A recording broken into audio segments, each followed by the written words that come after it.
Good morning. Good morning. Good morning. Woody here. I wanted to talk to you about the Grand Rising Morning Message um, for Friday, April 26, 2024. I want to talk to you about focusing on action and moving forward rather than doing things like which are low vibrational, such as engaging in gossip, backstabbing, superficiality, popularity, and sacrificing integrity for people pleasing. That being your authentic self is necessary for personal growth, for progress, and genuine fulfillment. When people prioritize actions, they move energy towards constructive endeavors that will contribute positively to the universe as well as to their lives and to the lives of others. These action oriented endeavors seek solutions, they pursue goals, they engage in meaningful experiences. In contrast, when you're looking at gossiping, backstabbing, superficial conversations that breed negativity, you erode trust, you waste valuable time and resources, and you are unproductive in your pursuits, which is negative energy. So it's better to emphasize action, to leverage skills, talents, resources to affect positive changes in people's lives, in their communities, and beyond, whether it's volunteering, whether it's advocating for social justice, whether it's forming a plan, being a leader, spearheading innovative projects. These tangible steps that you can make in the your life and these towards these meaningful goals are really like a form of positive energy that will allow you to move forward, find solutions for problems rather than just engaging in lower vibrational practices that are negative and that never accomplish anything. You want to prioritize action over superficiality because, like I said, this fosters authentic connections with people. This fosters genuine relationships built on trust, respect, and mutual understanding. This is when you're being your best self, and this is when you're helping the world to grow as opposed to stagnation, a very heavy, dense energy. You want honesty, you want empathy, you want sincerity. You want to transcend the shallow facade of popularity and social validation, and you want to prioritize integrity over popularity, prioritizing principles over fleeting recognition, making decisions based on ethical considerations rather than just a desire for external rewards or external approval. You want to focus on action because it cultivates resilience and adaptability. It enables people to navigate challenges because life is challenging and you're going to face a lot of challenges along the way. So you want to have that determination and perseverance to overcome those challenges, to tackle them head on, to form a plan, to be able to be responsible, to be able to be consistent, to be able to be diligent. Action oriented individuals channel the energy into finding solutions and learning from adversity. Gossiping, backstabbing, and people pleasing people compromise their own integrity. They undermine personal growth. They perpetuate a cycle of negativity and they foster stagnation. In addition, by prioritizing action over gossip and superficiality, this aligns with a broader ethos of contribution and service to others. When people dedicate themselves on a day to day basis in meaningful pursuits, they enrich their lives and the lives of those they touch, the lives of those around them, leaving this positive legacy that extends beyond personal gain. This is the presence of God. In contrast, people who popularize popularity in terms of people pleasing and sacrificing authenticity and agency, these folks perpetuate a culture of superficiality and conformity that really just is negative and stifles innovation and progress, which is exactly where we don't want to go. So ultimately, choosing action over gossip, backstabbing, superficiality, popularity, people pleasing reflects a commitment to to just really, hmm, I mean, how do I explain that? You really don't want to engage in that stuff. You really want to stay away from that stuff because that stuff really doesn't help. So you want to navigate away from that. You want to move away from that. You want to be able to realize that these things are bridges to nowhere. They're dead ends. They don't really make the world a better place.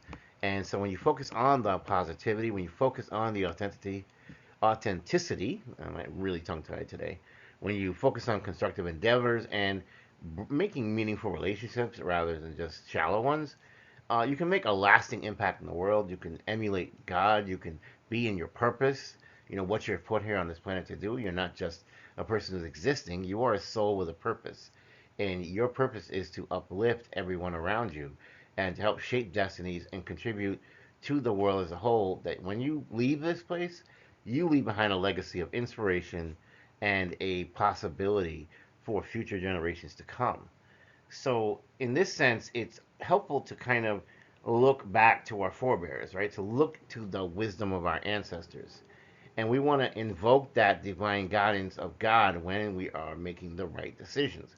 We want to imbue our journey with purpose, with clarity, with spiritual strength. We want to honor the knowledge that's passed down through generations because we recognize that there are invaluable lessons learned from those who came before us. We are immortal souls going through a human experience, and we've led many lives over the course of this whole existence that we have on this planet, or on other planets, or on other parts of the universe. We navigate life's challenges and opportunities. We walk with the wisdom of our ancestors, and this means embracing the teachings of the past while remaining open to innovation and growth, doing things a different way. It doesn't always have to be the same way. Things change with time, ideas change with time, technology changes with time. So we want to honor traditions, but we also want to respond to the evolving complexities of the world around us as it becomes increasingly modernized.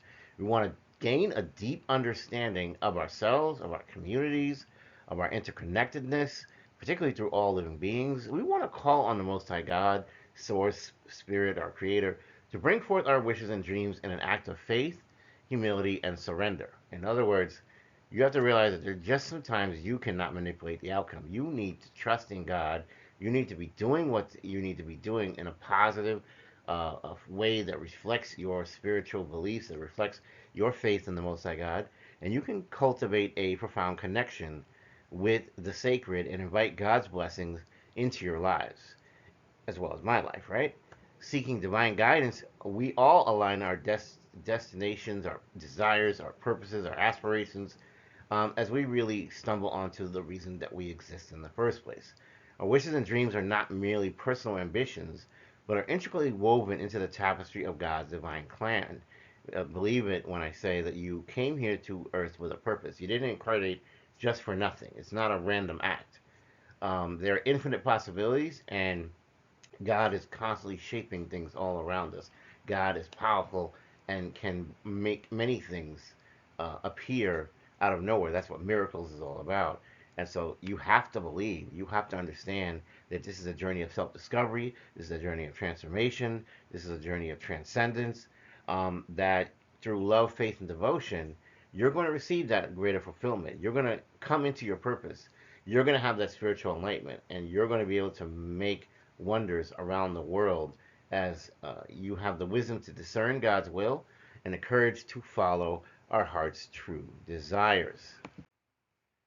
So, now, what I also like to talk to you about is signs. Signs and synchronicities are always everywhere. For example, sometimes we have numbers, right? We may see 111, 222, 1111, you know, 1212, lots of different things. And so we want to realize that sometimes the signs are out there, right? Isn't that what they always say? The signs are out there. Um, the universe is always talking. The question is will you listen? And so when you think on that, you realize that there is just so much more that's going on out there. A lot of imagery, a lot of symbolism. That when you really dissect what's going on, you can see that on a deeper, deeper level, there's ultimately so much more that we are missing every day if we don't take the time to look at the world around us. We don't take the time to really kind of see that there's a lot of things that are speaking to us. It's almost like you go to your window and you see an owl sitting there, and the owl in its own way is an omen, because the owl, I guess there was an old poem about the owl, which is, there once was an owl who sat on an oak. The more he sat, the less he spoke. The less he spoke, the more he heard. So now, why can't I be like that wise old bird? What this means to say is that the owl is a good omen, and the owl is wise because the owl doesn't rush to judgment, right? The owl is in sync with the universe. The owl is even in sync with the divine, and the owl kind of knows exactly what's going on because the owl takes the time to really dissect everything that they see, and they may not say much, but they have an incredible ton of wisdom within them. So I'd like you to think about this scenario. In the hushed stillness of the night, the owl's solemn wisdom will echo through the darkness. Its piercing gaze is a reflection of ancient knowledge and profound insight. In its silent flight and its watchful presence, the owl beckons us to embrace wisdom, to seek God's guidance, and to transcend the shallow allure of people pleasing. The owl's message is clear. True wisdom lies not in the fickle approval of others, but in the steadfast devotion to divine truth and to righteousness. In a world consumed by the relentless pursuit of popularity, of materialism, of validation, the owl implores us to rise above the superficiality of people pleasing and to anchor ourselves in the unwavering principles of integrity, compassion, and faith. Think about it, that it's not necessarily bad to have things, not necessarily bad to have a wonderful car, a wonderful home, wonderful clothes. That's not what I'm really talking about. I'm talking about when you become obsessed with these things, right? It's not money that is the root of all evil. It is the love of money to an obsessive extreme that can become the root of all evil. And so, looking to the owl's divine wisdom, we have to recognize that true fulfillment springs not just from the fleeting applause of the crowd, but from the quiet satisfaction of knowing that we are living in alignment with our deepest values and our highest purpose, and in what God finds pleasing in us. So, in the eyes of the owl, we can see reflected the wisdom of our ancestors, the sage counsel of prophets as well as sages who walked the earth many centuries before us. Their voices whisper through the ages, urging us to seek God's will above all else and to cultivate a heart attuned to the divine wisdom that flows all throughout the universe. To walk in the footsteps of the owl is to embrace a life of authenticity and courage, to speak truth to power, and to stand firm in our convictions. It is to trust in God's plan for our lives, knowing that God's guidance will lead us to paths of righteousness and fulfillment beyond our wildest dreams. Life is like a video game sometimes. Sometimes we think that we're here just randomly experiencing things. No, there is a rhyme and reason, and you have to crack the code. You have to see where the game is leading you. So let's heed the owl's wise introspection, and let's think about establishing the depths of our souls, casting aside the shackles of gossip mongering and people pleasing, and embrace the wisdom and freedom that comes from living in harmony with the divine truth. The silent wisdom of the owl gives us the courage to soar to new heights and the grace to fulfill our true destiny in God's eternal embrace. I hope that this grand rising morning message for Friday, April 26, 2024, has been illuminating and helpful to you. This is Woody here. I hope to keep on bringing you this content. Please like, share, and subscribe. Take care of yourself and have a wonderful day and weekend. All right.